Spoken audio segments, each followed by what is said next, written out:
we've been hearing about great insights throughout the day, and I would like to just wrap up and make a conclusion. So we've been hearing a lot about technology and how businesses and organizations adopt technologies.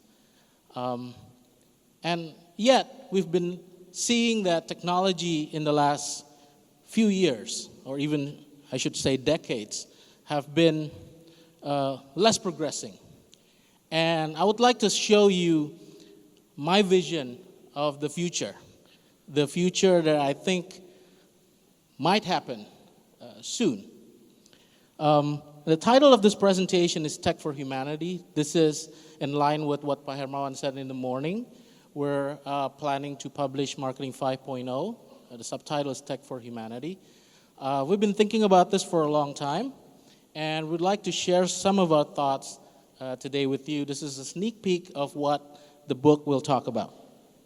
So, let's envision the future for a minute. This is my vision of the future, or the vision of most people. We're going to be living in a smart home.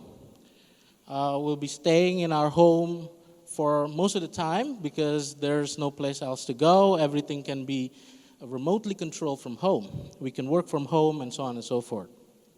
Whenever we need new shoes, new goods, and new products, we just print them on our 3D printers. We don't have to go shopping. And of course, you cannot 3D print food. And so you have the smart, cool, self-ordering fridge. Whenever the stock of milk or the stock of eggs ran out, they order immediately, and then a drone will deliver to your home. Essentially, you will never leave home at all, and everything you need, you just order from the comfort of your couch or the comfort of your bed with robot assistant. So this is the vision of the future. If you get really bored at home, there's nothing to do at home, you just order an autonomous car and let's just ride on it. So throughout this interaction, you'll be meeting no people at all, no human interaction whatsoever, and this feels very scary and feels very lonely. So this is the vision of the future. And most of the predictions, or most of our forecasts from many futurists have talked about how technology are aiming to replace humans in most of the businesses and most of the corporate settings. We've been seeing from BCA, for example, on how everything is automated at the back end, how call centers are being replaced by chatbots, and so on and so forth. Whatever defines us as human are now being replaced by technology. Human can think, and so they created AI to match that. Communicating, and so they create voice tech. Humans are capable of sensing, so they create sensors. We are capable of moving and dancing, running, so they create robots. And we tend to imagine things, we tend to dream, so they created AR and VR as a substitute for our dreams. And we love to connect, so they created IoT, internet, and blockchain, and whatever connects devices or connect us as human beings. So this is the vision of the future. The thing is, I'm not the only person talking about this today. In fact, lots of medias and futurists have talked about this a number of times. And one of them are Wired magazine, one of the magazines that we consider cool magazines. Marketers look up to Wired a lot. And during 1 year, Wired released 4 different editions that talks about how the future is going to be for human. And these covers, I think one of them scares me the most, and I'm sure lots of you will imagine that I'm scared of the one on the right, where the Terminator-looking guy, half robot, half man, is going to be us. in the future. But that's not the cover that I'm scared the most. It's actually this one. The cover actually said, this is too small probably from where you're sitting right now. The cover actually said, the future doesn't need us. Us meaning human. The future doesn't need human. And what is interesting is that this magazine is not published this year. Can anyone guess when the magazine was published? It is actually published in the year 2000. All 4 editions were published almost 20 years ago.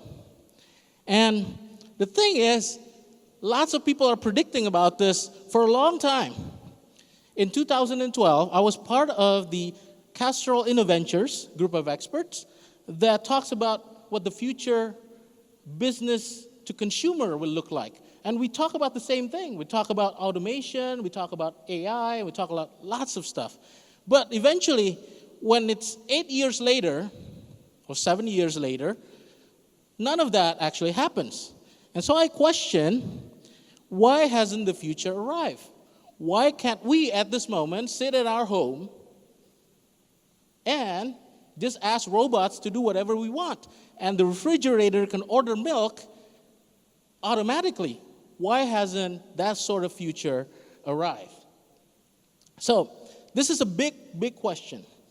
And the same question, a slightly different tone, is that the question is actually, why are certain technologies succeed, like social media, for example, succeeded to be mainstream, but while other technologies like chatbot remains very niche?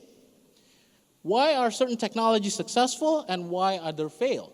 So that's one of the biggest questions that I have in my mind. And so I would like to step out from the world of tech, and I want to dive deep into psychology.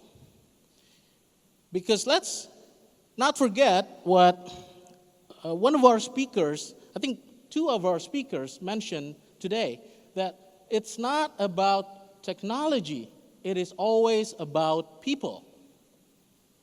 It is never about technology, it is always about people.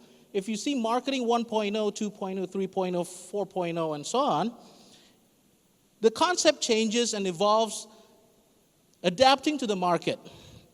But the key insight remains the same. If you can understand your customer better, you can do a better marketing. It's always the same.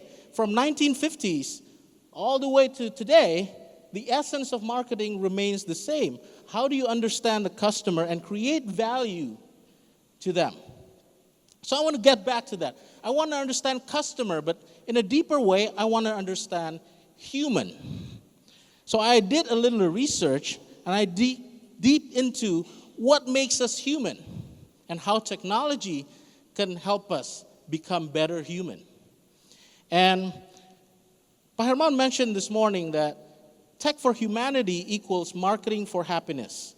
So I want to look into what makes humans happy. What makes us as human happy?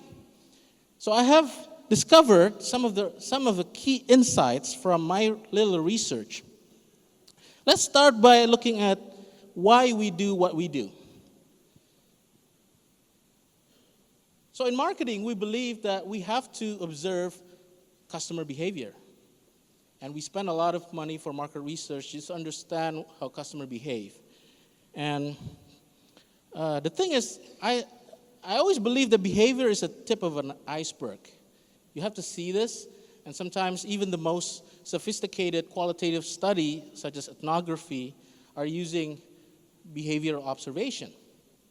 But this is just the tip of the iceberg, because underneath there's what we call attitude, and even deeper we have values. So we have something beneath ourselves, our attitude towards brands, towards services, towards marketing activities, and our values, the things that represent us, is actually driving our behavior.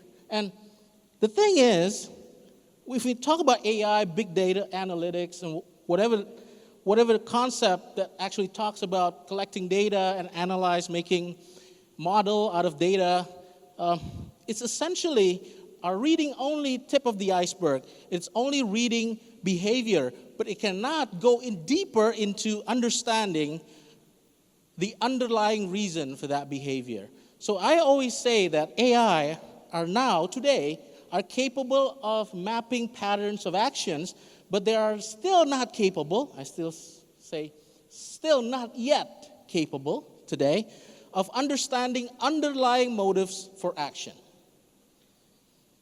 Of course, if you buy things on Amazon, they will recommend the next book you should read. That's based on AI.